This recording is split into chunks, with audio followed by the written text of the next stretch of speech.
And we are back with another episode of Boss Your Business. Today, we get to poke questions at Julia Hickman.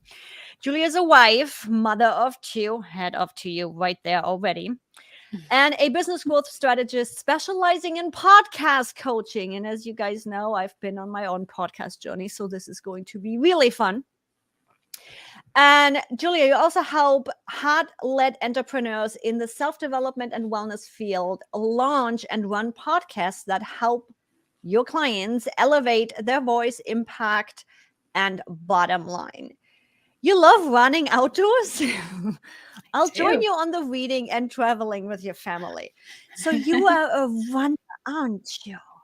I am. You're I'm one one of of those those crazy crazy people. people. I think running is one of those things you either hate it or you love it. I think so too. Yeah, it's either, I would not, the only reason you could ever see me running is if I'm being chased by a bear type thing, or people are like, oh yeah, me I'm too, the I'm the bear type thing. You're the I'm bear, the bear the bear type thing. type. I'm like, yeah. I've tried the whole mindset thing of trying to, yes, I'm going to like running. I'm going to do, yeah, no. I've done that for a month and it still has not changed. My head is off to you guys. Seriously. I'm like, running is not an easy thing to do. So my head is off to you. Yeah, it's one of those things like I used to try to convince friends to enjoy running. And then I'm like, you know what? There's so many other things that somebody can do, Yeah. to get movement in. So if it's not for you, that's okay. I think the only cardio I ever stuck with was the Peloton bike. It's hmm that community thing, it's the music, turning it up, not thinking about what I'm actually doing, and then just dying on the couch afterwards. So, oh my God. So, Julia, my first question to my guests is always like, how did you get here? So, you are helping your clients really elevate their voice, do the podcasting, get out there. But I'm pretty sure there is a history behind this. So how did you get here? yeah. Who is Yeah. Julia? There is a story. So, a brief little backstory about me. I was actually born in Uruguay, South Africa. So then my mom and I Wow. moved to the US. And yeah, so she moved here. She was helping my aunt with her small business. And so I guess in a way, entrepreneurship was not new to me, but online entrepreneurship was, I had no idea it even existed. So, I went to college, I studied business and marketing, thinking that I would open my own gym because I've always loved fitness and wellness. And I was like, oh, yeah, I'm going to be an entrepreneur. I'm going to have a brick and mortar business, right? And ended up having didn't open the gym right or didn't end up opening the gym at all, but worked in marketing, and then I ended up working at a forex trading company, currency exchange, and then currency trading, sorry, Gym and gym then to currency trading. This is yes, why I love this question every time, yeah, because you never know what's coming. Sure, totally. totally related. Yeah. And then actually when I was at the Forex company, I worked in client relationship management.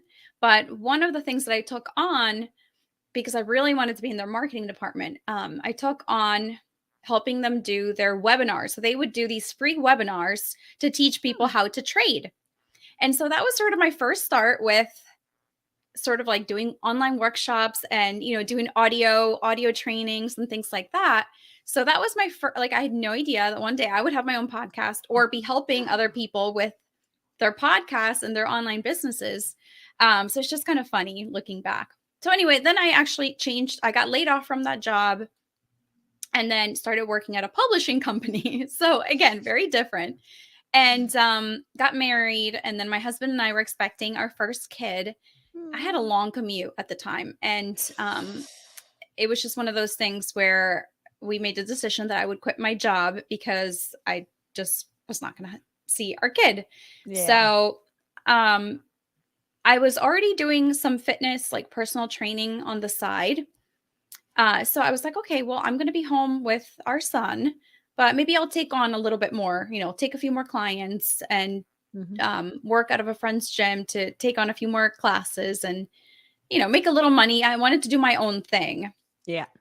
So that quickly then became that turned into me launching my own business. I had people coming to my house to train with me. Long story short, then I transitioned to creating an online fitness company. So I didn't do the traditional gym, but I did do the Yeah. online fitness company. And that went well for a few years. Then we had our second kid. And while on that journey, which that is another long story. We No. had some trouble getting pregnant with our second kid, and it just gave me a lot of time to really dive into personal development and to really think about, okay, what is it that I really want to do? What is it that really Mhm. lights me up? And if I'm going to be spending my life doing something, what is it? What I want? What is it that I actually really enjoy?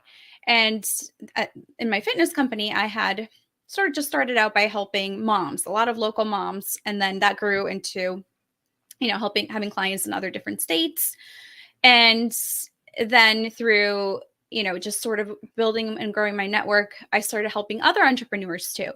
So what I learned was that I really actually enjoyed helping entrepreneurs figure out how to like make fitness and how to make fun, how to just have more fun, because that impacted how they Yeah. showed up in their business, how they showed up for their families, and how they showed up for themselves. So I was like, okay, well, fitness and wellness is very important to me, but that's not actually the thing. So I started thinking about like, well, how is it that I can actually help entrepreneurs in their businesses? How can I actually put myself in their businesses so that I can help them with their businesses while also having like being able to, have a say to be, to say to them, hey, you know what? Are you getting enough sleep? Are you Mhm. doing your daily walks that you said you wanted to do? And so I started my new business. And it's so interesting for me because I know the conversations that are happening behind the scenes and throughout the podcast, how so many of my guests are coming to a point of, why am I doing this? Where we start out, I always say we start out reactive. It's like, okay, we had this passion, we're getting clients in the door, and suddenly we are in reactive mode but not proactive mode. So suddenly we are working for our business and our business is not working for us. Totally. And I start seeing, talking to my guests, I start seeing this common thread of, there's a moment of, my business is not supporting me. This is Mhm. not what's fueling me emotionally or physically or feeds into my values. And just looking at it and then be like, okay, what does it look like, that business that actually supports me? So it always seems to come back to our core values and just having a business that supports us. So yeah, 100%. guys, there might be something to this, just saying. Because we started a business to get the freedom, right? You started the business to not have that huge ass commute, to be able to spend time with your kids, with your family, and then things get busy. So love it. So what do you do today with your clients? And how does a day in Julia's life look like? Yeah. So I actually created my podcast when I was still running my fitness and lifestyle coaching Mhm. business company, and just really loved. I love the fact that I could have a conversation like I'm having with you, Yvonne, like being able to create um, new relationships, right? Being able Yeah. to network and have that, being in a position where you can just like get to know somebody else, put yourself in front of somebody else's audience and, do the same, like have that same reciprocity where you could do the same for somebody else Mhm. and say, hey, well, I can also have you on my podcast. That, and then also just knowing how you can impact somebody who's listening to you on a Oh my weekly God, yes. or biweekly or whatever frequency you have, but they're like, you're in their earbuds. You're like literally whispering sweet words in their ears. And it's such a great way to build rapport and to really nurture people who are listening to you and who want to hear your message. So I love that. I love that because, like I said, I have a marketing background, but a lot of what I didn't love about my fitness business is that I was taught to talk about the pain points, like dig into the pain Mm. points, tell them why they hate being overweight, tell them why it sucks, right? And so, and sure, like I could have just changed my messaging, but I think it was a great way. It was just a great time for me to rebirth something new. And with podcasting, I'm not promising my clients anything like major. I mean, podcasting is a long game. It's a Yeah. marathon, it's not a sprint, right? Like you're not going to put out an episode and then have 20 new clients coming in, maybe, right? Not saying it doesn't happen, but especially in the beginning, it's hard. You have to sort of build up that audience and that trust in the audience. But it, to me, it was just something that was so well aligned with who I am and the way that I like to serve. And so I said to myself, this is something that I want to take on and really become an expert in this. Um, and so by helping business owners strategize and plan out all the little pieces that go into launching a show, and then having my team who can help them with the editing and with the graphics and all the things so that they can actually promote their show, because that's something that I see a lot of people not do. Like Oh God. they put out their episodes, but then, they say, "Hey, here's my new episode." But then there's no other promotions happening. Um so yeah, I just love being able to kind of say to somebody who's like, a seven figure business owner, "Hey, you know what? My team and I can take that on for you. We can help you. Um, you have my experience as a business owner, my education in business as a business, degree. And you don't have to worry about that. You can just do what you love doing the most." So that also allows that business owner to now be able to take care of themselves more, right? Because now they have that, they don't have to spend those hours creating all those micro contents, and uploading their episodes and doing all the things that it takes to get your podcast running on a weekly, monthly basis. But you have somebody who actually understands what the main goal of your podcast is, and not just like checking things of a list, but actually like knows what you want to achieve. And which comes back again to the values, where I'm like, guys, don't just run a business to run a business. It needs to Yeah, align with you. It's like everybody always tells you, do this or do that. I love podcasting for me right now, because we are at the beginning stages of the podcast. It's my foot in the door to connect with people that I want to connect with. totally. It is so much easier to pop into somebody's DMs and be like, "Hey, you want to be guest on my podcast?" rather than be Yep. like, "Hey, I like you. Can I be your friend?"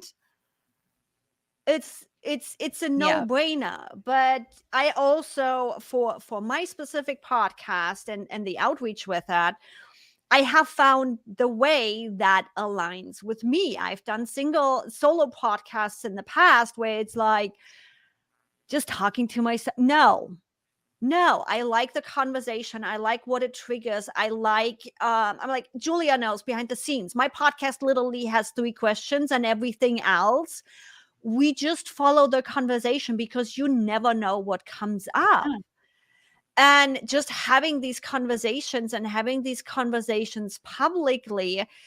When we started out the podcast, it was a little bit different setup. It was a little bit different structured. It was a little bit different handled.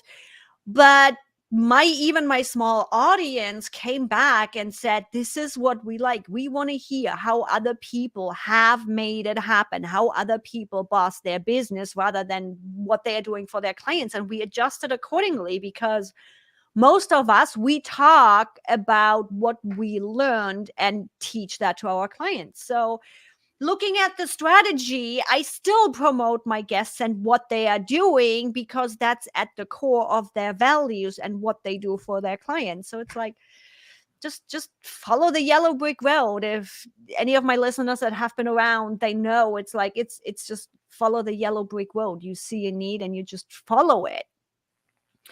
Yeah. So how does a day in Julia's life look nowadays? Because you got a Yeah. husband, you got 2 kids, you got clients. Do you still Yeah. do have a life? You- Do I have a life? Do you have a life? That's a great question. So yes, so the majority of our work right now is done for you launches, and we have some retainer clients.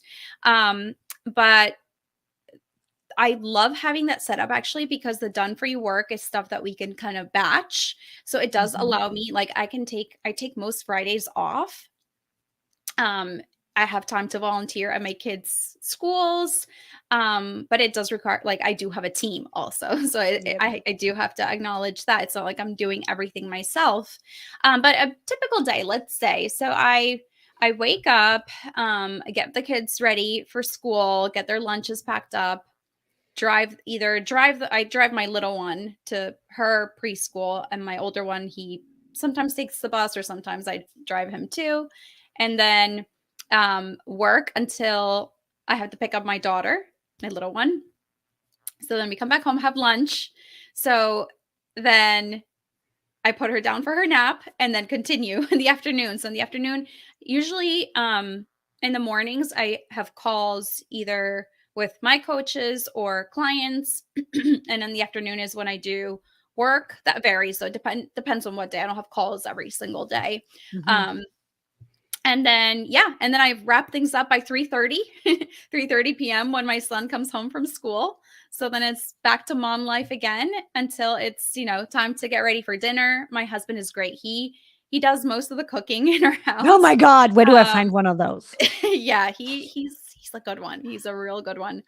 My little one, she's 2, so she's at that age where, like, mommy, like, don't leave my side. So luckily he's able to handle the kitchen part. And then and I will admit that sometimes I do have a Saturday where I will do a little bit of work, especially if I wanted to take, like, say, a morning off or something like that because I had Yeah. something personal. So then I don't, like, I'll work on a Saturday afternoon while my husband and my son are playing video games and my daughter's napping. So I'm like, okay, I'll just do a little bit of work. So and I love that. I mean, it's not about making yourself wrong. Like, if you have to work on a weekend or if you have to work at night, it's about what works best for you, right? So Yeah. that's typically what my And day looks I like. love I love that you brought this up because we often have this guilt around what work should look like. Mhm. Especially with a hustle mentality still being around way too much for my own taste. Um, you don't have to feel bad for, hey, I'm feeling like it right now. Grab the laptop. I'm suddenly in the flow state. I have ideas or whatever it is. Grab the laptop, sit on the couch, even though it might be Friday night at 7 o'clock. Exactly. It's building your own business around your lifestyle for me means whatever I feel good at. If I need a morning off and I still have something to do, cool. The kids are playing, the hubby is busy, all good. Let's grab the laptop and get something done. I think for me, at the core of what I want my business to be is flexible enough for me to just decide I'm taking an afternoon off. I'm Friday is a standard day off or catch up. So I'm similar to you. My Friday is an either way recharge or catch up day. So if the week turned Yes. crazy for whatever reason, try to never schedule anything on Friday. It's just an open room for either way. If I'm in flow state and I want to do something cool, then let's be creative. Let's do something. Let's record videos, whatever I feel like it. Or it's a just stay on the couch and binge watch Netflix because the next season came out. Or it's a we need to catch up on some things that fell off the bandwagon this week because life just happens. So Exactly. that was a long-winded way of saying I really love that you brought up to, and I don't feel bad about it. It just is. Then cool. Yeah. I work a couple days on Saturday.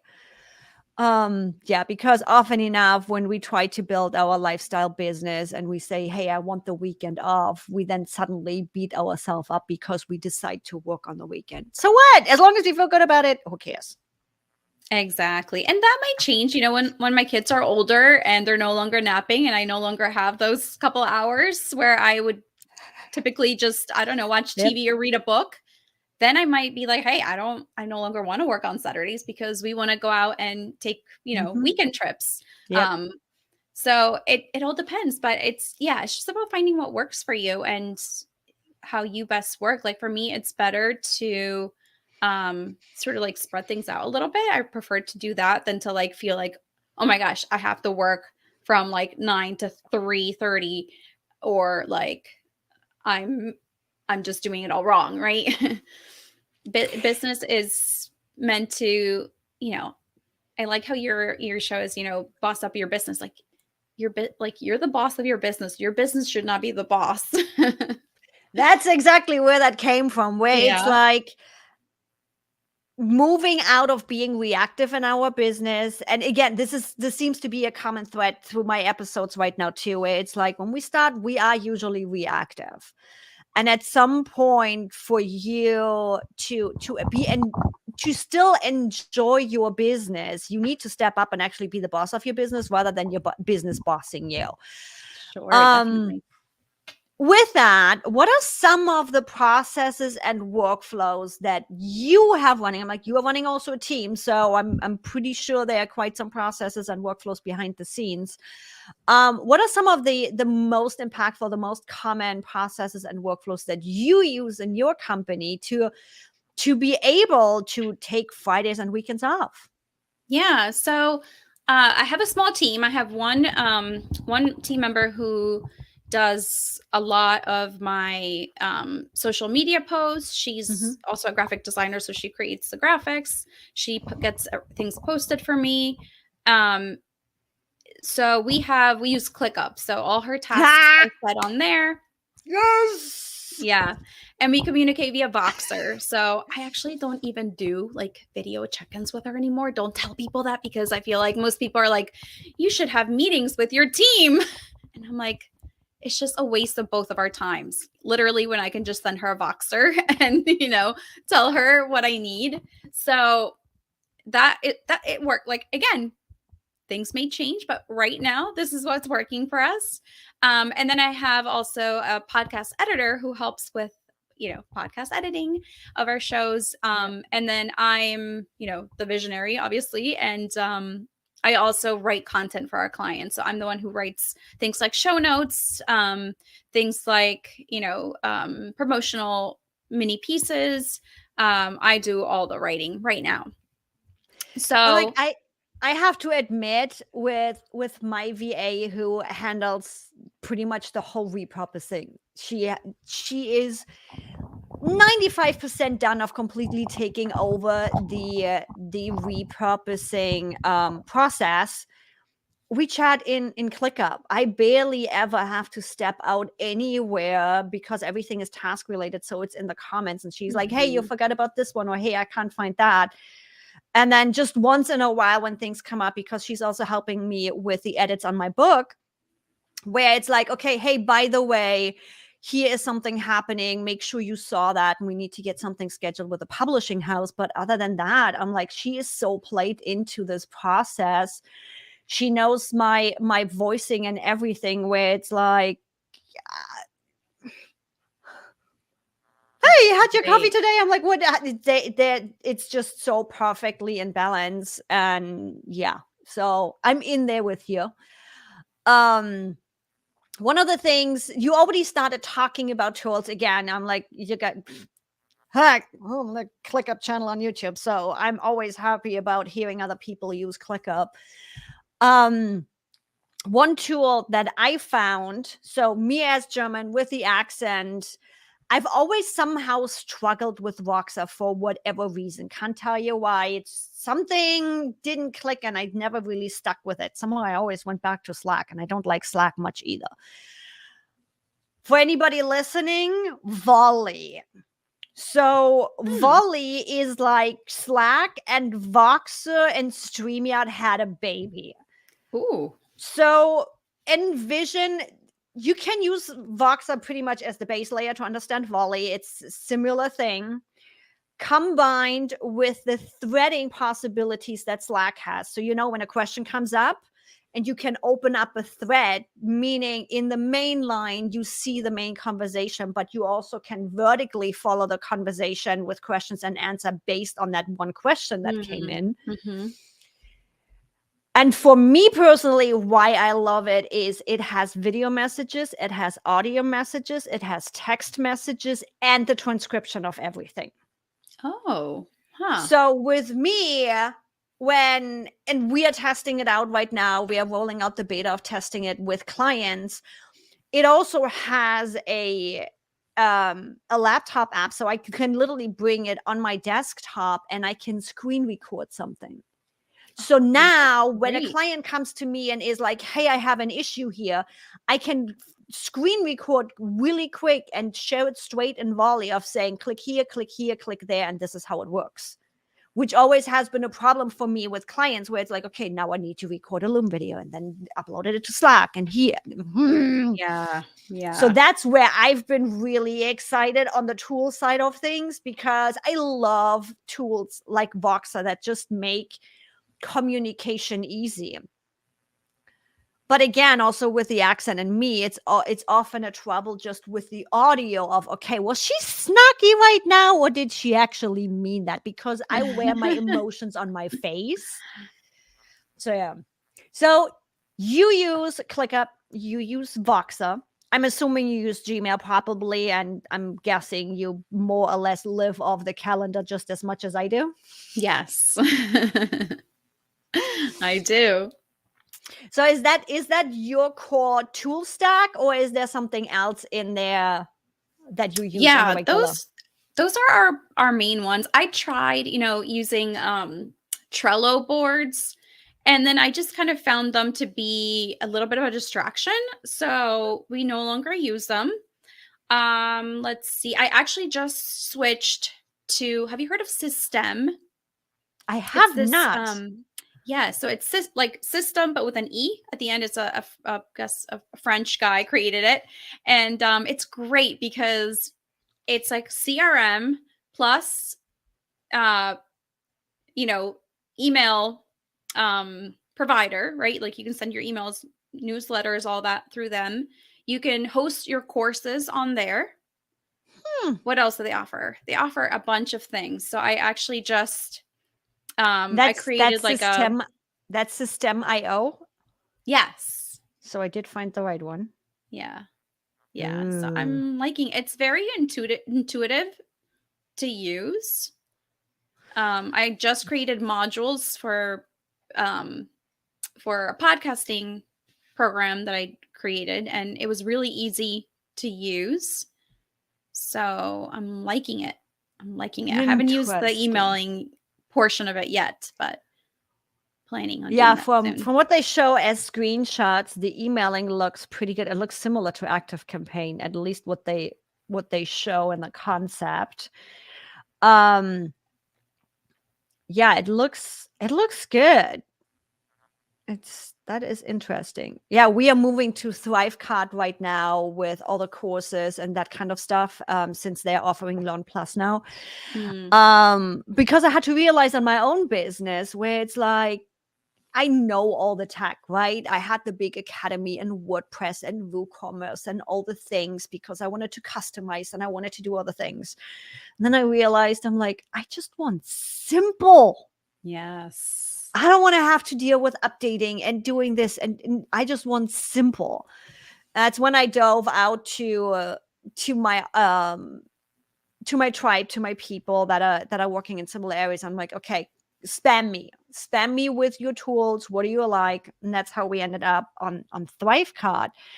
And looking at System.io, it seems to be doing something similar for you and your business, because I'm like, yeah, you don't need a sales funnel anymore. It has ClickFunnels. You have the whole course set up, so you don't need any kata or kajabi, which is a whole nother story. I don't like either of those. And you have the whole package together, from the lead funnel to the delivery to the marketing of things. So yeah, looks like you are working on making business also a little bit more simple. totally. I love that. Cool. That's why when you mentioned, what did you say, volley? That Volley, sounds yeah. great. I love when you're able to do a few different things with one tool.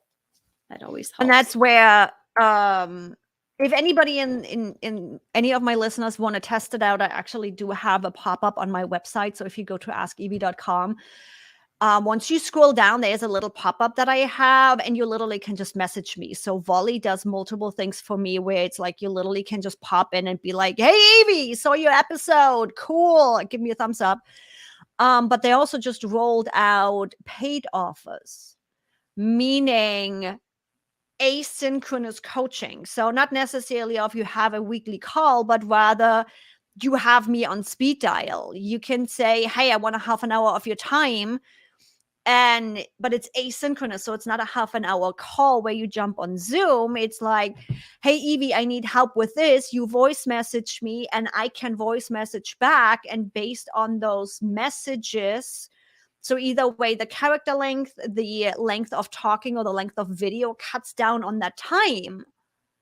And now you can asynchronous coach people and get paid for it, rather than being there on a Zoom call trying to figure out what the issue is, but rather have somebody accessible for you on the fly when you need them to be. And I don't have to be there and accessible right away, but they know I reply to them within 24 or 48 hours. Great. So Yeah. talk about pocket. combining things and making it simple. Love it. Yeah, guys, as you can tell, we're complete tool nerds. Complete tool nerds. Love a good tool.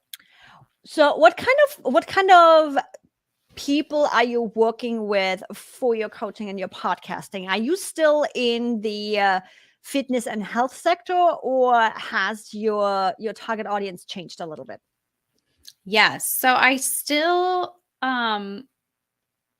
since I love that field, the wellness field, I have worked with, like, I would say that that's an ideal client of mine, somebody in the, I would say, in the well-being, personal development. So I work with business coaches, mindset coaches, naturopathic people, like people in the wellness field, of different kinds.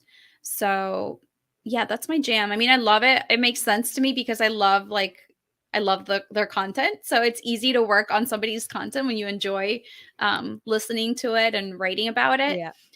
So that makes the work even more worthwhile. Like, for example, I would not want to do I would not, an ideal podcast for me to launch, or a not ideal podcast would be something like, I don't know. I can't even think. Maybe like cryptocurrency. Yeah, that would, I mean, not going to lie. It's one of the things that a little bit in that, but I don't want to launch a podcast on that. It's one of those things that I still try to wrap my head around. There's so much going into crypto where it's like, this, it just popped in my head. Mm-hmm. Or even like Facebook ads, like, oh God, no. I can't. Yeah, it's too technical. I just had my VIP day for ads. We're going to be launching beginning of the year for an upcoming group program launch. And it's like trying to deal with business manager and Facebook. I'm like, this is why I hired you. I hate going in there. It's like, I don't even know where to find anything anymore. So I feel you on the whole Facebook ads thing. Julia, where can people find you online? And yes, guys, it's going to be in the description too, but go share. How can people connect with you? Well, the easiest place is, if you guys are listening on the podcast, is to find me on my podcast, which is the Elevated Femmes Movement. But I'm also on Facebook and Instagram. Those are the two main places that I hang out. So if you just look up my name, Julia Hickman, you can find me on there. My Instagram is actually Julia M. Hickman. So those are the best places. Thanks so much for sharing. And thanks so much for everybody joining me today. Thanks, Julia, for being on. This was so much fun. And I will be seeing you on Instagram because that's where I hang out. Awesome. Yay. Thanks, everybody. Thanks, Evie.